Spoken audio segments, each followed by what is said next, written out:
days I held on tight, every prayer whispered through the night. Distance tried, but love stayed strong. Hey Lord, di kami. Hello guys! Merry Christmas everyone! Today is another day and another vlog together with Vianney! Amo na siya, ha? Oh, samtang kakapita di. Mga ka di may langgo? Oh eh! Ito di lang napon? Okay. So, i-grab ko yung opportunity na interview yung life story. Ano siya, live? Or... Hindi, record lang. So, samtang kapagapi kami, may mga question ko sa iya. Isa man siya ka OFW before sa Taiwan. And she decided to come back to the Philippines to see her, her family, especially her son. Tagalog na tayo or English? Oo. Taglish, Ilonggo. Oo. So, ilang years ka doon? 7 years and 7 months. 777. 777. So, pang ilan ka sa family mo? 5. 5. Hindi siya sure. Middle child syndrome. Okay. Then,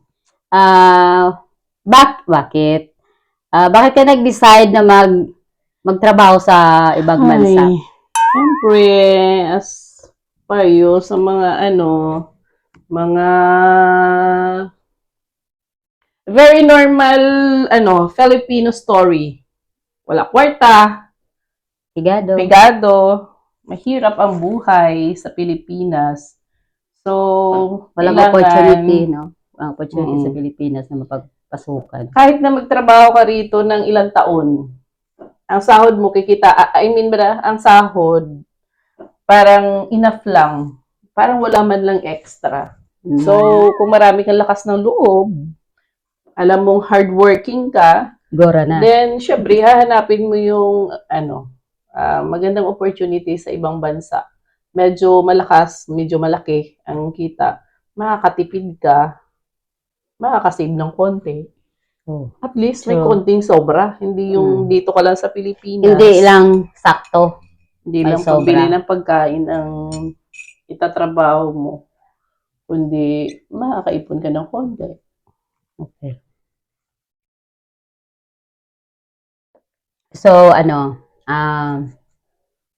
dahil nag-abroad ka, nag-OFW ka, ano yung mga challenges? In the first hindi madali ang lahat. Anong hindi madali? Siyempre, una, adjustment period. Yun yung pinakamahirap sa lahat. Lahat ng bagay sa mundo, ang pinakamahirap sa lahat ang umpisa. Diba? Kahit hindi mo alam eh. Kahit sa lahat ng bagay, sa pag-aaral, sa pagtatrabaho, sa pakikisama, lahat ng bagay mahirap sa umpisa. Pero, syempre, alam mong pinaghirapan mo na, kaya, i-go mo na. So, talagang, lalaban ka. Of course! Anuhin mo yung mga challenges, kailangan mo lampasan. So, ano yun? Yung adjustment mo sa language, Siyempre, yung ang unang-unang kailangan mong i-adjust kapag nasa ibang bansa ka is yung culture. Culture, language barrier, yung food. Sa foods. Hindi ako ganun hindi ako ganun ka-sensitive sa foods kasi pinanganak tayong wala. Lahat tayong mahirap at walang-wala, lahat na lang kakainin. Hindi naman lahat, kundi dapat marunong kang pagkaya ng sikmura mo, go. Lunukin mo. True. Hindi mo kailangang mag-inarte or sorry sa Marty! Hello. Shout out, joke. Okay, next. Mga ilang buwan ka bago naka-adjust na parang, okay, ito na siguro yung destiny ko dito sa ibang bansa. Actually, syempre, before na nag-flight, talagang inano ko na yung, parang itinanim ko na sa sarili ko na lahat ng challenges, kakayanin ko. Kasi, hindi naman yung pagpunta ko doon is lahat ng oras, magtitiis na lang ako. Wow! Oh, di ba? I mean, yung may goal ako, may vision ako sa buhay ko na kailangan expect the worst. Para yung disappointment ko, konti lang at kaya ko siyang i-deal later on. So, pagdating doon, hindi lang hindi lang adjustment sa ugali, culture, lahat. Grabe yung naranasan ko na nagfi-feeling maganda ka nung pumunta ka doon. Kasi siya yung pinakamaganda sa Pilipinas. Tapos, uy, grabe. Oh, Diyos. Tapos pagdating doon, lalaitin ka lang. Uy, you're so beautiful. Your skin, kumbaga, parang, kumbaga, ano siya, pleasing personality. Siyempre, sa Pilipinas. Kasi, parang nag-work ako, before ako nagpunta ng Taiwan, nag-work ako sa SM. Oo. Saka may Tapos, height kasi siya, matangkad. Matangkad ako noon, nung ngayon matangkad pa rin. nung hindi pa ako matangkad. Oo. Matangkad ako noon. Tapos, maputi. So, siguro, yung nadatnan kong trabaho, Parang hindi, swak. parang iniisip niyo, uy, maputi ko straight ang buhok, naka-riband, may guhit ang kilay, Oo. makinis. Bakit magtatrabaho lang to sa amin as maid? O, di ba? So, it's just Maid. like, Caregiver, caretaker in Taiwan belong to DH. anong tawag doon pag maid ka in Taiwan na words? Sa Cantonese ba? O Mandarin? Nalipat ako, bala mo daw, Kasi sa Hong Kong Pangyo? is kunyang eh. Sa Hong Kong is kunyang. Pangyu is help. Nakalimutan ko na. As in, So, ganon. ko na. Kasi 2017 pa. Mayroon kang 17, self-pity, 19, 20. di ba? Self-pity ka. Self-pity? Hindi Or insecurity? Wala eh. Wala rin. Kasi syempre, bago ako Kumbaga pumunta tanggap mo na. in-embrace ko na. Parang ni-ready ko na yung sarili ko na okay. Pag sinabi mo bang DH, ano bang ibig sabihin nun?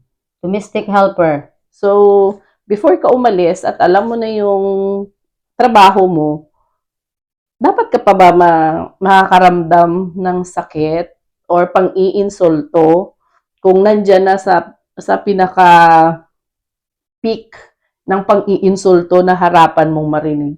Yes, of course, masakit kasi syempre may ego tayo.